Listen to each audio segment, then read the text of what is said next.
Hi, welcome to IELTS on the fake pleasantries. Let's start the speaking test. It's an IELTS speaking test, so you know the drill. I don't do skating now. I don't go skating now actually. The problem is that I don't have time for that, and also I don't think I'm interested in skating. I'm more of a movies guy, so I would rather go to the movies than to the skating rink.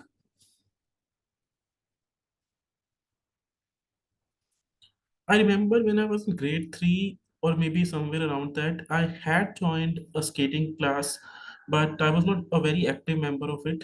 And it used to happen in my school only. We had a very big hall where they used to make us skate, but I was, a limp at that time. I did not skate very well.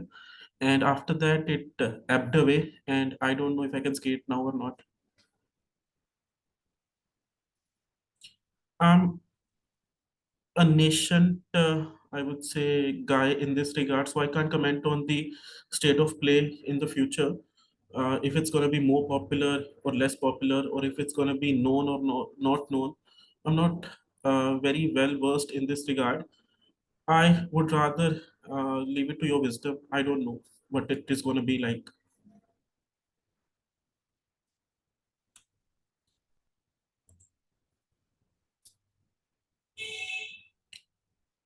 First, I do not care about them. If there are only two or three instances, maybe two instances, I would not even care about my enemies or my arch enemies also. But yeah, if they keep pestering me, then they get to see my, I would say, animosity also. I then become very rebellious and I know how to exact revenge. And that has been the case with a lot of my bosses. So you can ask them. Yeah, I'm always ready to offer an olive branch, and I like making friends again with my rivals. But the thing is that I have known with the passage of time that people do not really change. There are very few people who change, and luckily I'm one of them. But mostly they are set in stone, and they will not be good humans afterward also. So I would say I'm more negative in this regard. I would rather not make an enemy a friend, but yeah, as I said, I'm open to the opportunity also, so it is dependent on the situation, I would say. My biggest enemy, I think, my parents, because my father especially, I love him the most, but he has been the biggest roadblock in my career. So I don't know what to say about him.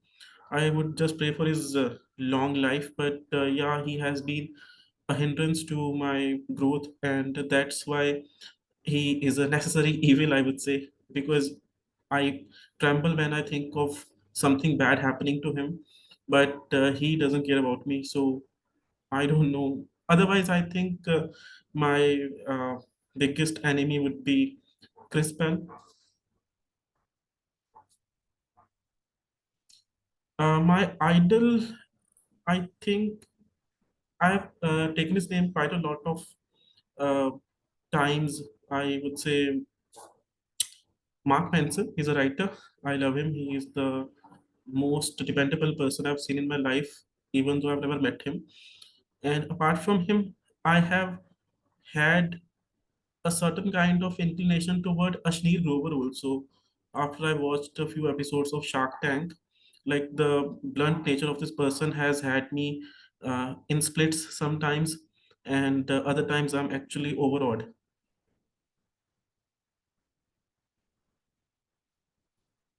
Again, I don't know, as in, I'm not a person who would be following someone's trajectory per se.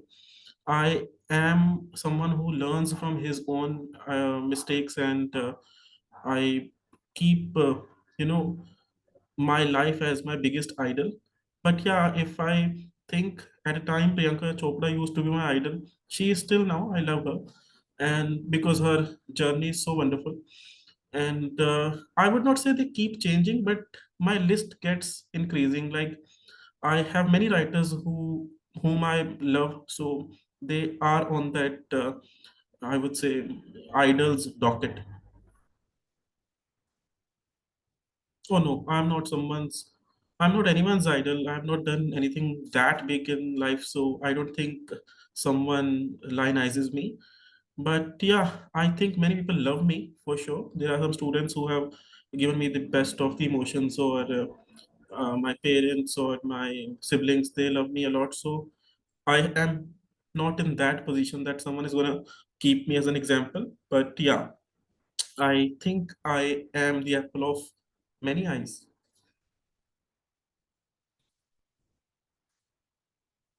The time.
So it's been a fashion, I think, since time immemorial that people vie for degrees and academic qualifications.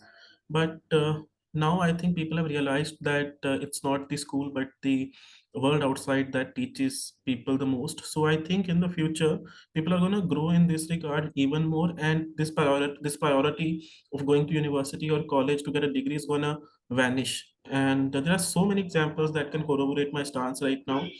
There was this show Scam, and there was a year afterward in the title. I don't remember. Scam 1990 something. And in that show, I've not watched that show, but I know some points about it, and I've seen some snippets and all. So the person is not educated. The person is not qualified in the general terms, but he does something that is so wonderful that even the educated creme de la creme are in awe of him. And apart from that, if you see, most of our actors are not educated, so but they are earning more than anyone else in the country, and other capitalists also. So many examples are there that this degree bandwagon, this academic qualifications furor is ebbing away. And I think in about 50 years, even parents will not force their children to perform well in their subjects. They will just ask them to start a business or start something that they like and make money from it. And YouTube shows are you know quite a hit right now, and they are going to be, I would say, the regular bread and butter. um, as far as I think, what I will do in this regard is that I will still want my children to, if I had any at any point, I would still want my children to be qualified, because I think, okay, the time is over.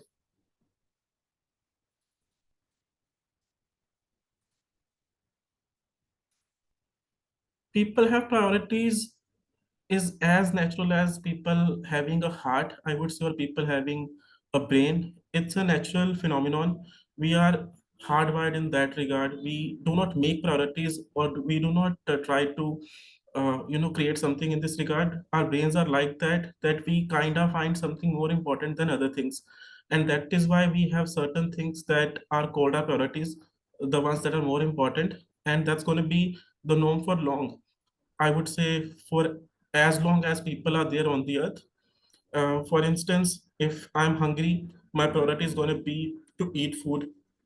I will just keep my laptop away and I will stop my classes. So it's all about what you need in the moment or in the larger picture, and what you need more than other things. And the more needed ones are going to be your priorities. Um, okay, let me think about it. I think back then people just wanted to create a lot of things, the establishments, the civilization, I would say chaos, the um, hunger for technological advancements, all these things were, taken up by compromising the environment. And that's the scene here. If you see, now we are actually guilty about having so many facilities that our environment is taking a hit. And that was something, I think, that started at that point only. We started having, I don't know if the engines or if the other kinds of means of communication, means of traveling were in boom at that point. But yeah, things of these sorts around this time only, you know, were dependent on how much we wanted the leisure or how much we wanted the facilities. And what was getting harmed of what was getting harmed was, of course, our atmosphere, our environment, and our climatic conditions. Perhaps they are the same thing. So we have harmed our basic existence in our pursuit of, living more and more comfortable lives, and now we are guilty.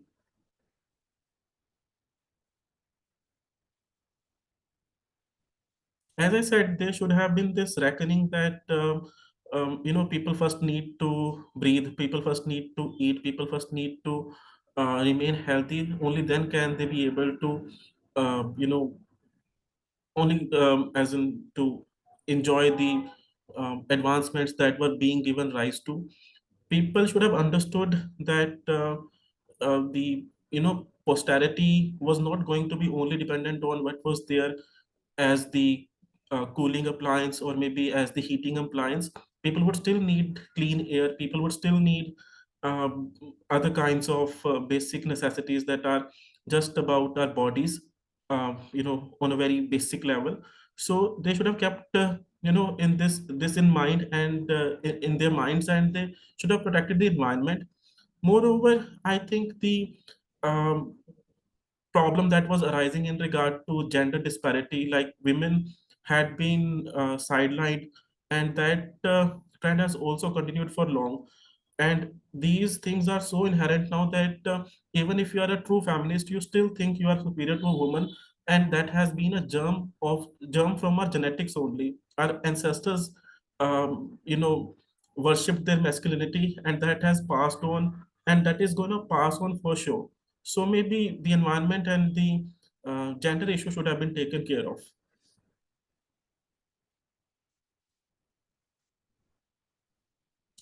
um okay, commitments are different for sure.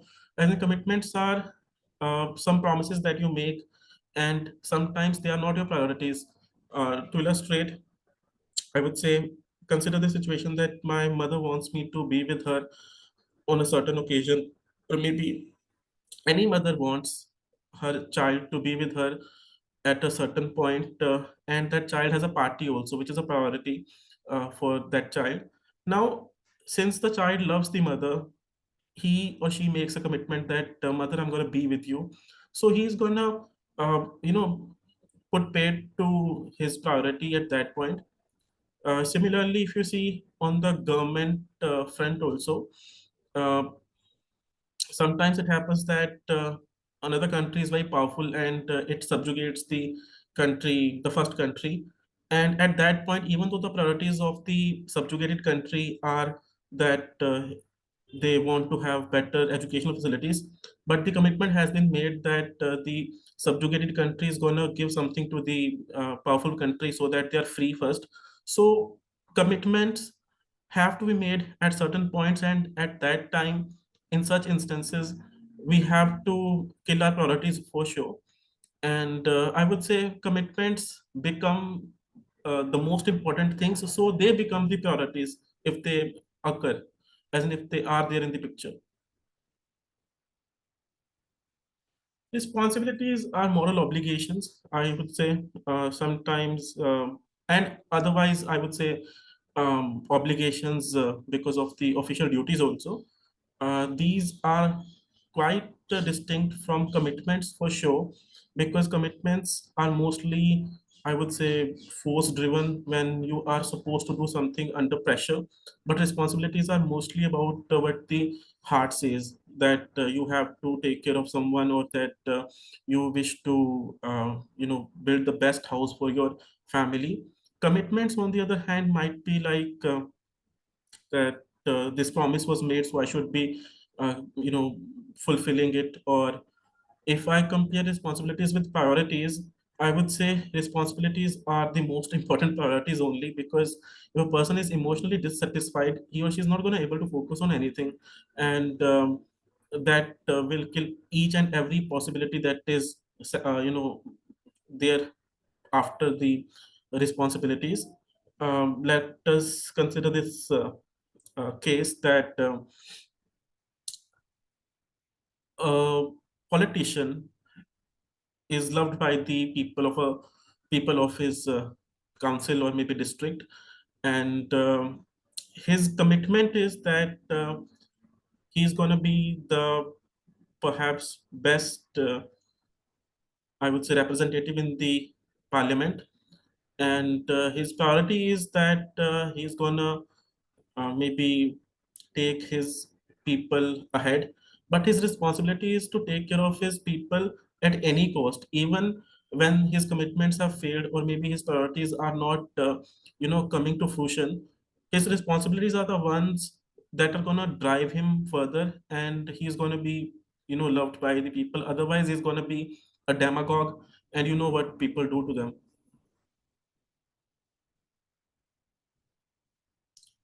There's a certain degree of chutzpah in everyone, that audacious factor. When we are confident, we kind of make commitments. Okay, I'm going to do this for you. You see, so this is an emotion-driven thing. It's not about what the circumstances are mostly, or maybe what the deliberate effort is. So no, I don't think if given a chance, people would not make commitments at all. If I would say genetic re-engineering or maybe emotional re-engineering is given a kind of a shift, then people might stop making commitments at all.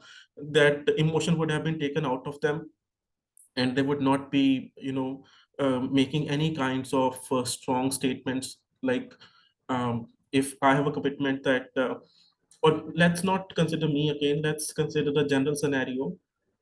If a child has made a commitment that he has to get the first position in his class, or maybe if an actor has made a commitment to his director that the film is going to be the biggest blockbuster of the era, that is mostly because the people in question have had certain successes in the past, and they are so highly, I would say, energetic. They are so high on adrenaline that they are making these commitments because of the past experiences.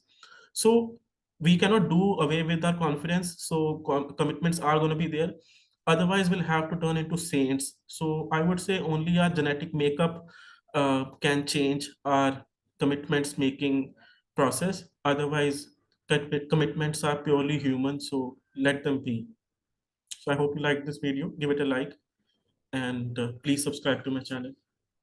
Thank you.